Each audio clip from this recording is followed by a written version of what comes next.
is Hope at Crafty Hope, and here I am again in my small junk journal, and this is page 22. Now this page is part of I had some really thin scrapbook paper that was just, the backside was unprinted and really boring, so I decided to cover it up, and I have taken a piece of like craft paper and then a piece of like black construction paper. I think that's all these are, and I am gluing those down just to kind of start the process. Now I don't know why I chose these two things. They were on my desk and I hadn't used them anything else. So that's what I'm using. And I'm using my Uhu glue stick to stick them down. It's just my preferred glue stick. And then I'm going to use a ruler as a straight edge just to tear off the excess on both the bottom and the top of this. And that doesn't work out so great for this little piece here. I've had a little bit of trouble struggling with it, but I like the torn edges a lot more than just the straight edges. So it's fine. It's whatever.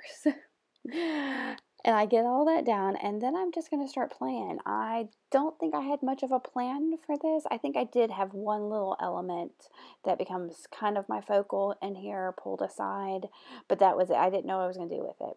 So I've got this pretty purpley paint, I don't even know what you call it, that I am randomly putting down on the page. It doesn't show up a whole lot on the black, but that's okay. This chartreuse absolutely does.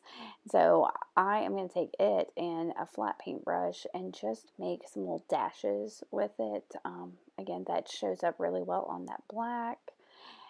And like I said, I had no direction, and that's funny because the element that I'm going to put on there is an arrow, so you would think you would have some direction with an arrow. Har, har, har. Sorry, I'm, I guess, a little slap happy right now.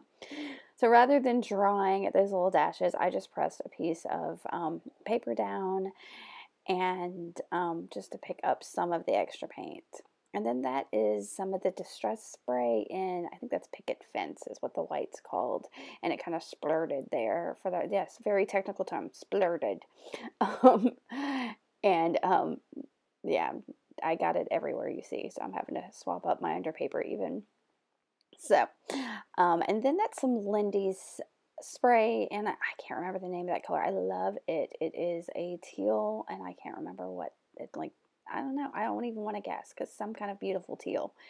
And I leaned it to see if it would drip any, but no, those big splotches didn't really drip. So I just picked it up a little bit with that same piece of paper. And then I'm going to dry it super quick. Nothing was really wet on there, so it doesn't take but just well, I say it didn't take but a second, but it doesn't take but a second to dry it. And then from there, I'm going to grab some gesso. This is the Deco Arts Media gesso, and I don't know, I feel kind of silly using it. I put down all those different beautiful colors underneath there, including that white, and then I'm going to just spread more white over top of it. I don't even know. I had no direction. I told you that. I was just kind of throwing everything I had at this page. So it's going to come together in the end, especially with the sentiment that I'm adding here. So I've got that gesso down, and apparently it gunked up a little bit on there. So I'm going to stop and clean that for a minute because, you know, got to do that. So once I get that put up, I'm going to dry this again. I've cut out some of the drying time for y'all, so you don't have to watch me dry again. I'm just using a heat gun to do that. And then I've got my big fat pencil. I think it's a 1.6 millimeter, something like that. I love those big fat pencils. And I just did some scribbles. They're unimportant, but just gave me somewhere to go from there.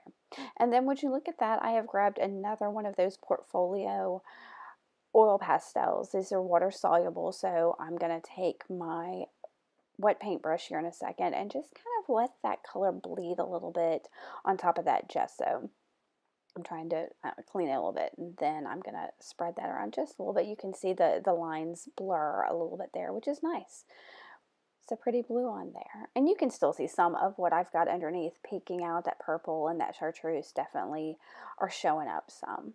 So, you know, but it's definitely, I don't know, it doesn't feel pulled together at all. So I decided to go ahead and grab my little chipboard arrow there. It's a little black chipboard arrow that I had off to the side, and I knew it wasn't going to stand out amongst that chaos. So I needed to back it with something, and so I've picked up, I tried one little slip of paper and that didn't work. So I picked up this piece of dictionary paper that was just sitting there.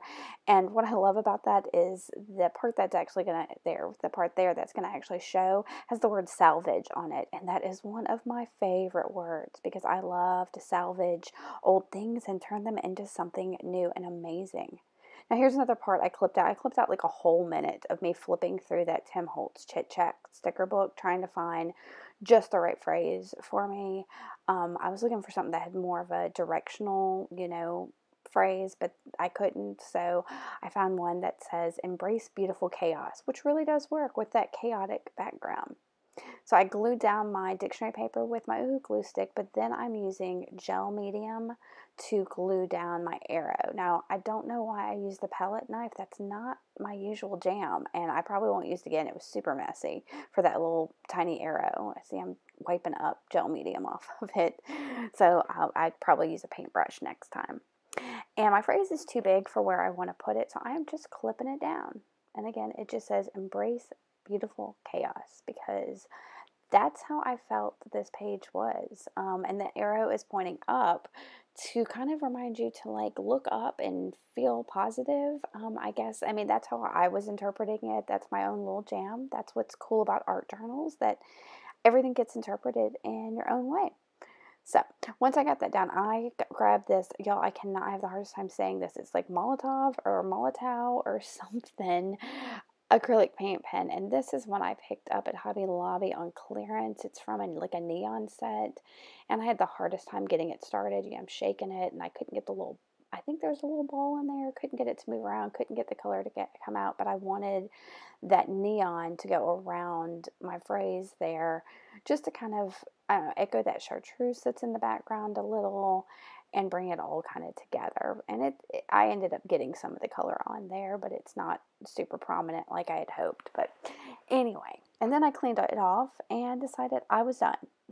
I was done with the chaos. So anyway, if you like this, let me know by giving me a thumbs up. Make sure to subscribe. I have other pretty pages. They're not all chaotic. So make sure you subscribe so you can see what else I've got going on. And thanks for watching, guys. Bye.